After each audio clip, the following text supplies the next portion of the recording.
BC? Who's from Alberta? Who's from Manitoba? We didn't have anybody from Saskatchewan that day, but we had every other province covered. It was pretty amazing. I just want to show you this. This is a live shot of a part of downtown Toronto, not far from the Eaton Centre. This is Queen and Bay, if you know the city, which is really only like a block or two from where we're sitting right now.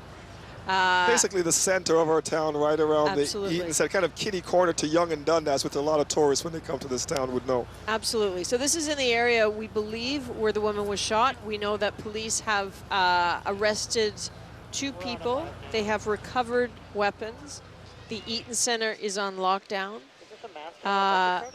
These are all terrible things to have happened, but if we can just say, given the speed with which people were moving, the panic in their faces, that we're not at this point talking about something significantly worse, is remarkable. Police on bikes were really quick to try to get people to settle down, as were, you know, full credit to the Raptors play-by-play official Matt Devlin, trying to get everybody just. He did a great job on that down. stage, and we're getting some information now. They were told that 2 people are in custody, 2 weapons recovered, at least three people with non-life-threatening or not serious injuries. We did hear earlier that one person was definitely hit by a bullet, and it is sad that, you know, we even have to be talking about this, Adrian, because for the majority of all the hours we spent here today, it was there was the fear in the air that when you have all these people here, and we spoke about it before it happened, that something might happen, and inevitably, unfortunately, it did.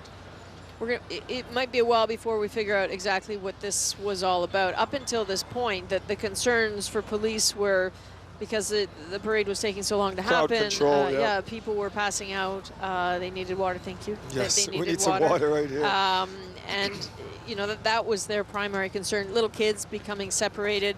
That trampling thing that happens, though, that's especially dangerous. And we know that in one case, Jean-François Bisson, our cameraman, managed to get a few pictures of a stroller that was completely trampled. The dad had the wherewithal to pick his little one up and sort of hoist her above his head to keep her away from people's feet. But, you know, once, fundamentally, people are pretty good. Once they realized what was going on, they tried to make some space. Adrian, it could have been a lot worse down here. When we saw that crowd move, we were worried because there is, you know, thousands, tens of thousands of people there, and when you see a massive crowd just shift like that, you know people are going to fall down, and the other people aren't looking. They're just trying to get out of the way because they're scared, and they're just running in one direction, and that was a very scary moment here. We are pleased to say, though, that right behind us in that crush of that crowd, it does not look like there were any serious injuries.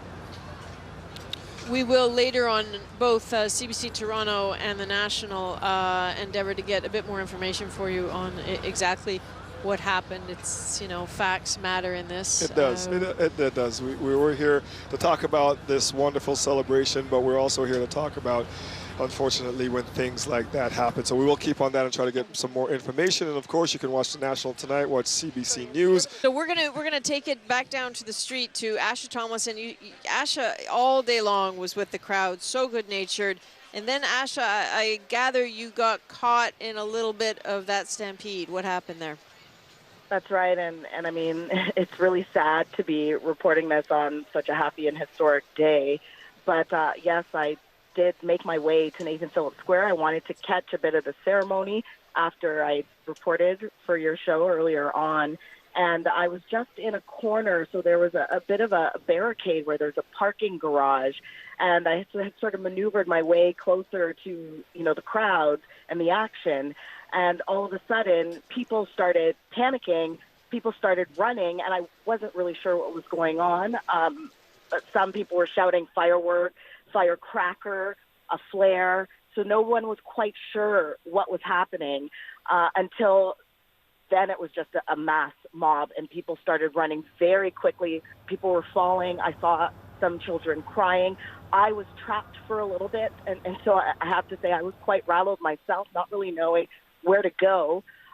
We finally, you know, had to make our way onto the street, Queen Street. We saw the police starting to work their way toward where we were, and literally people started just running. And I wasn't clear on whether it was more than a firecracker until I got closer to the CBC building and saw that tweet out by Toronto Police Service that it was indeed gunshots. Yeah, that's. Do you have a sense of time, Asha? How long from when everything was fine until you saw the tweet? I know time is elastic in a situation like that, but do you have a sense of it? Yeah, I mean, it was really hard to say. I can say that as I was walking up to Nathan Phillips Square, John Tory was on the stage at the time making his speech. I can also say that people in front of us, so they were really closest to the stage, they didn't seem to know what was happening. No. And obviously on stage they weren't clear about what was happening because the ceremony was still ongoing. So I would have to say by the time I got there and the gunshots happened, I mean, it felt like as much as, as little as 10 minutes in terms of when I arrived at Nathan Phillips Square. Great work today, Asha. We are glad you and the rest of the people in that crowd with you are safe. And it is, as you said, sad that this even had to happen today because things were going so well here. Yeah, let's hang on to that. Eh? Let's hang on to the way the bulk of the city was for the bulk of the day. Yes. Because I'm not sure we will ever see that. I mean, I'm optimistic about our sports teams, but I'm not sure we will ever taste that element of joy that there was earlier today. There will never be another first for these three major sports teams. It's true. So we're going to wrap things up there. It's been a real pleasure working with you. Already?